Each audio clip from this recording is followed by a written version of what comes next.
नमस्कार, मैं आंचल। आप देख रहे हैं MKS studio CG। Kannauj railway station पर निर्माणाधीन भवन का लिंटर गिरा, मलबे में दबे 24 मजदूरों को निकाला, एक गंभीर घायल।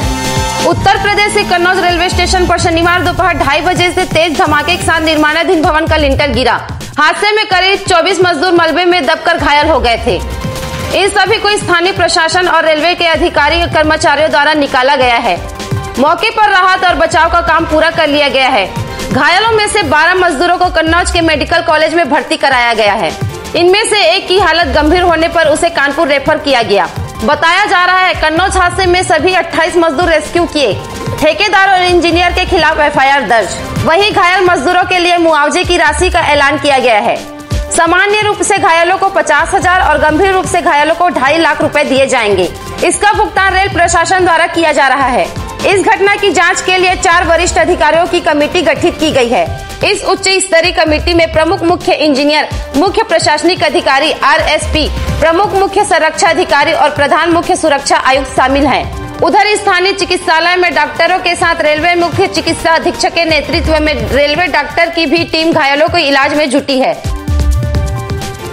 रेलवे की ओर से कहा गया है कि घायलों को उचित चिकित्सा सुविधा उपलब्ध कराई जा रही है।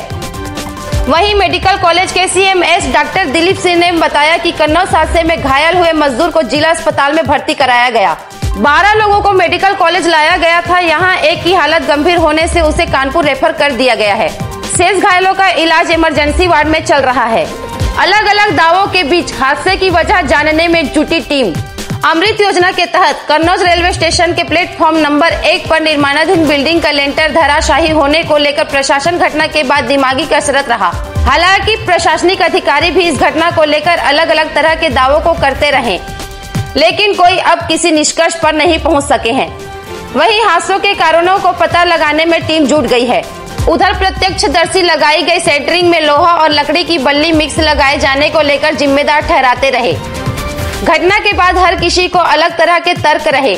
प्रत्यक्षदर्शियों का कहना है कि ठेकेदार की ओर से इतनी ऊंचाई पर ढलाई के लिए जो मजबूती प्रदान करनी चाहिए थी वह नहीं की गई। सेंटरिंग में लकड़ी व लोहे की मिक्स लगाई गई है, जबकि ऐसा नहीं होना चाहिए था। कुछ लोगों का यह भी तर्क था कि हादसे का कारण ढलाई के लिए तीसरी मंजिल पर वाइब्रेशन मशीन चलाई जा रही थी। वाइब्रेशन मशीन चलाए जाने के दौरान जो वाइब्रेशन हुआ उससे कोई बल्ली खिसक गई और उसकी वजह से अन्य बल्लियां भी खिसकती चली गई, जिस कारण यह बड़ा हादसा हो गया।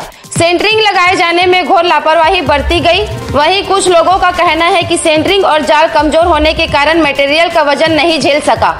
DM सुप्रभात शुक्ला ने बताया कि रेलवे स्टेशन पर बड़ा हादसा हुआ है। हादसों के कारण का पता लगाए जाने का प्रयास किया जा रहा है। रेलवे विभाग ने उच्च स्तरीय समिति का गठन कर दिया गया है, जो कि हादसे के मूल कारणों का पता लगाए जाने की कोशिश करेगी और इसमें लापरवाही बरतने वालों के खिलाफ कठोर कार्रवाई होगी। शुरुआती दौर में बल्ली का स्ट्रक्चर खिसकना का मूल कारण माना जा रहा है। आगे अपडेट के लिए हमारे न्यूज चैनल MKS स्टूडियो में बने रहें।